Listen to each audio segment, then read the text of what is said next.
Hello friends, today Salutations mes amis. Aujourd'hui, Nancy et moi, nous allons vous parler de l'un des plus grands dons que Dieu n'ait jamais fait, le sabbat.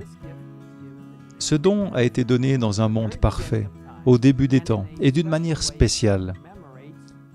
Il commémore la création et honore notre Créateur. Le premier chapitre de la Bible, Genèse 1, décrit comment Dieu a créé ce monde et tout ce qu'il contient en 6 jours de 24 heures.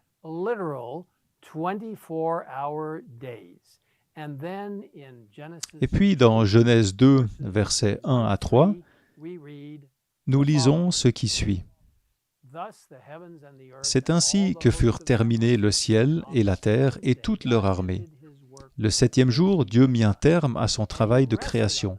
Il se reposa de toute son activité le 7e jour. Dieu bénit le 7e jour et en fit un jour saint, parce que ce jour-là, il se reposa de toute son activité, de tout ce qu'il avait créé. Dieu s'est-il reposé après son œuvre de création parce qu'il était fatigué? Bien sûr que non. D'après Ésaïe 40, verset 28, nous savons que le Dieu d'éternité, l'Éternel, qui a créé les extrémités de la terre, ne se fatigue pas, il ne s'épuise pas. Et pourtant, il s'est reposé, réfléchissant à l'œuvre qu'il avait accomplie, et a béni et sanctifié ce jour comme un jour saint et spécial. Un moment où Adam et Ève, et plus tard toute l'humanité, pourraient jouir d'une bénédiction spéciale de communion avec Dieu, leur Créateur, et de communion les uns avec les autres. Le sabbat est au cœur de notre culte de Dieu. Mémorial de la création, il révèle pourquoi Dieu doit être adoré. Il est le Créateur, et nous sommes ses créatures. La croyance fondamentale numéro 20 des Adventistes du 7e jour explique le sabbat de la manière suivante.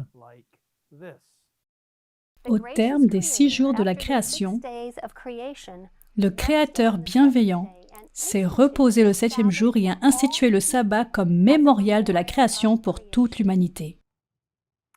Le 4e commandement de la loi divine et immuable requiert l'observation de ce 7e jour de la semaine comme jour de repos, de culte et de service, en harmonie avec les enseignements et l'exemple de Jésus, le Seigneur du sabbat. Le sabbat est un jour de communion joyeuse avec Dieu et entre nous. Il est un symbole de notre rédemption en Christ, un signe de notre sanctification, un témoignage de notre fidélité et un avant-goût de notre vie future dans le royaume de Dieu. Le sabbat est le signe permanent de l'alliance éternelle de Dieu avec son peuple. L'observation joyeuse de ce temps sacré d'un soir à l'autre, d'un coucher du soleil à l'autre, est une célébration de l'œuvre créatrice et rédemptrice de Dieu. Pour en savoir plus sur cette importante croyance fondamentale et sur ce que la Bible dit du sabbat, vous pouvez consulter le site internet indiqué à l'écran.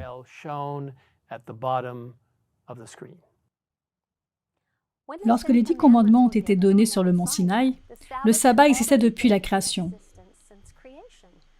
Mais il avait été obscurci et même oublié par certains. C'est pourquoi le 4e commandement commence par l'expression « Souviens-toi ».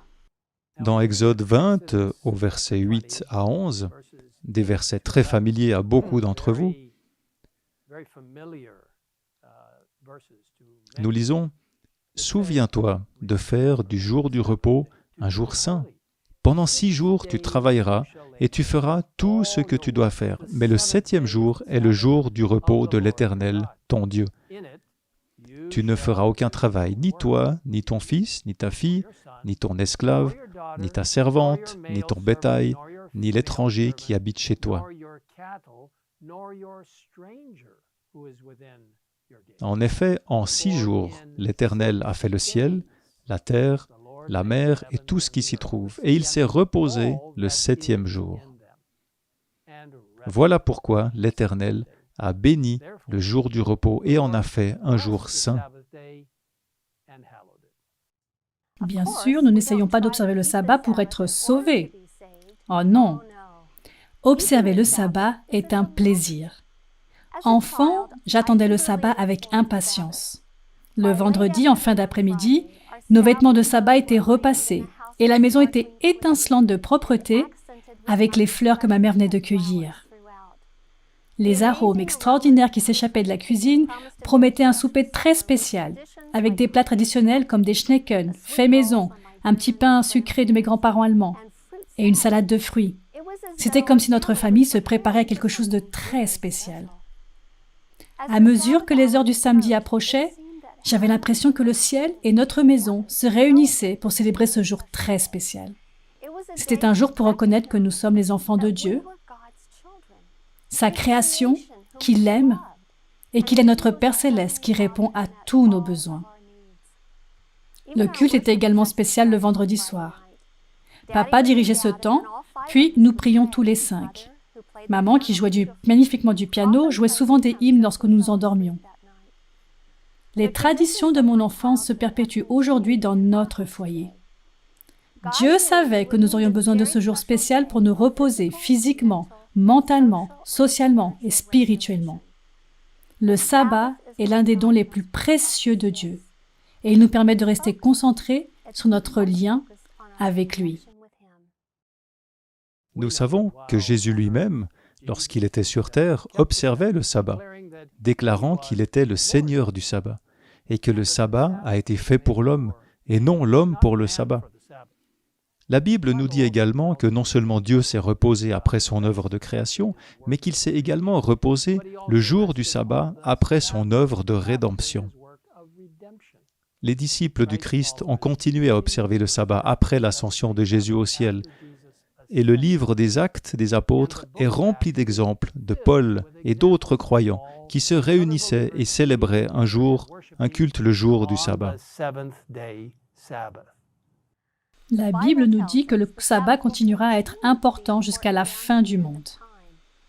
Tout comme la loyauté d'Adam et Ève a été testée par l'arbre de la connaissance du bien et du mal placé dans le jardin d'Éden, la loyauté de chaque être humain envers Dieu sera testée par le commandement du sabbat placé au centre des 10 commandements.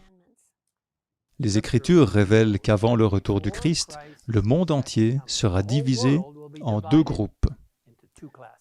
Premièrement, ceux qui gardent les commandements de Dieu et la foi en Jésus.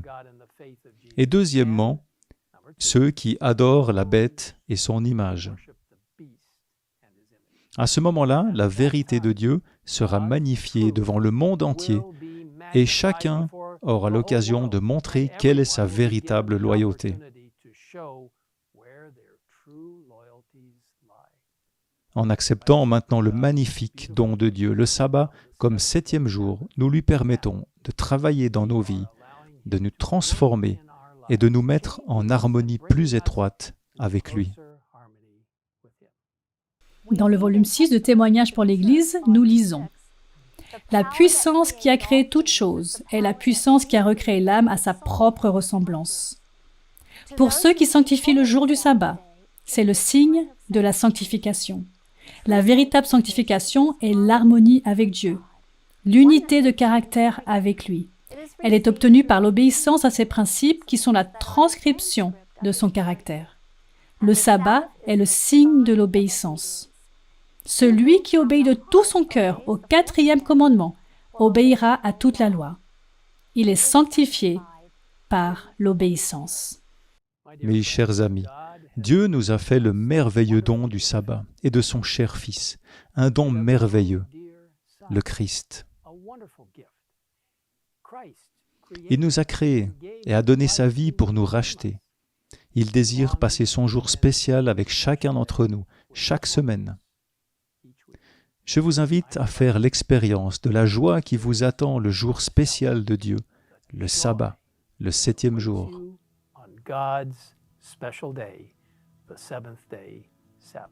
Prions ensemble. Père Céleste, merci d'avoir créé ce monde et de l'avoir créé par ta parole en 6 jours littéraux. And creating it through your word in 6 literal days recently. Merci d'être tout-puissant et de pouvoir tout faire. Merci aussi de nous avoir donné l'exemple du repos à travers le sabbat, le 7e jour. Merci parce que ce jour-là, nous pouvons nous reposer et t'adorer en nous souvenant de ce que tu as fait en tant que notre Créateur. Merci de nous avoir écoutés. Accorde-nous un temps spécial lors du prochain sabbat et que tous ceux qui nous regardent et nous écoutent soient connectés avec toi et observent ce précieux don du ciel, le sabbat, le 7e jour. Nous te le demandons au nom de Jésus. Amen.